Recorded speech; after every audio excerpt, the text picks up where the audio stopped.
Mga kapuso, nakausap ko po ang ilan sa mga estudyanteng nakakita pa sa mga menor de edad na suspect bago ang naganap na paumaril.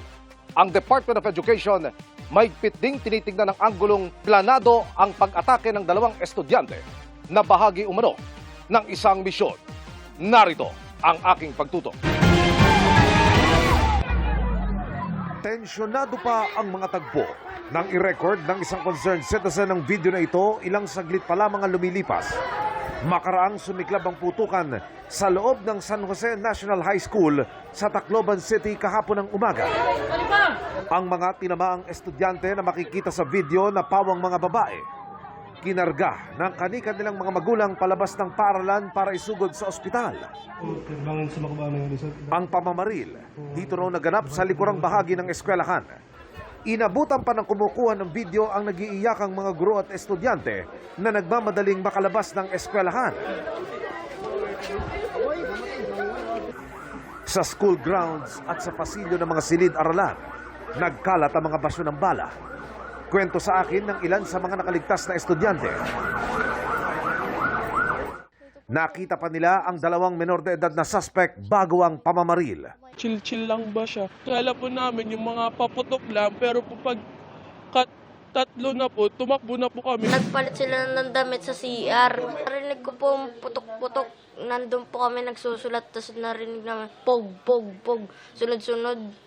Tapos nagtago kami sa room. Kita ko yung isa, yung payatot, na maskara. Yung isa naman, hindi na maskara. Na ganun po yung bag niya, nandito yung bag niya po sa tiyan niya. Tapos simple lang siya maglakad, tarang kung wala siyang dala. Pati ang mga wala ng lamang magazine ng pistol na ginamit sa pamamaril ng dalawang estudyante, nakunan din sa video na ito. Ayon sa pinaka-latest na impormasyong hawak ng Department of Education, bukod sa anggulong nabuli ang mga namaril kaya gumawa ng ganitong krimen, seryoso nilang tinitignan ngayon na di umano bahagi ng isa umanong misyon ang pag-atake na ito. Pinagplanuhang maigi ng mga menor de edad na suspect base sa kanilang group chat. Sabi nung advisor, yung bata na yun tahimik lang at parang nagpaalam siya na may activity daw sila sa Manila. Tapos hindi siya pumasok ng 1 week. Tapos nangyari ito. Biyernes daw dapat ang atake, Sekretaryo. Nakarating ho ba sa yung ganong impormasyon? May group chat daw sila at sinabi na may mission daw sila.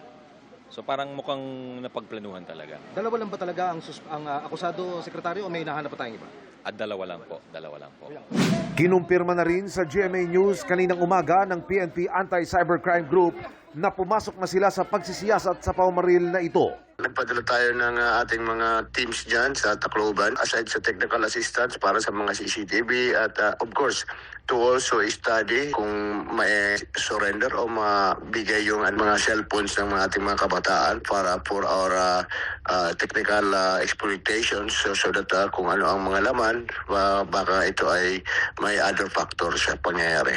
Kabilang sa mga iimbestigahan ng PNP ACG ang nakababahala umanong nilalaman ng mga social media accounts ng mga sangkot, gaya ng mga larawan ng mga personalidad na sangkot sa mass shooting sa Amerika na ang suot ng mga damit ay pareho sa suot ng isa sa mga involved sa shooting incident dito sa Tacloban. Titingnan natin kung ito ay may relationship sa mga online exploitations. So kung may mga groomer para kung ano ang nag-influensya. Aside sa sinasabing ito ay bullying, pinag-aralan natin kasi yung tendency na nagkaroon ng nihilistic violence extremism. Kayo ba'y kumbinsido, Daddy, na ito ay nag-ugat lamang sa isang kaso ng bullying? Ako, duda ako dun. Kasi kung pambubuli yun, hinahanapin nila kung sino nagbuli sa kanila. Doon sila ubusin nila yung bala dyan. Hindi na sila nandamay ng ibang estudyante. Yung anak ka, walang ano yan. Nadamay lang nila. Patuloy naming sinusubok na makunan ng panig ang pamunuan ng eskwelahan.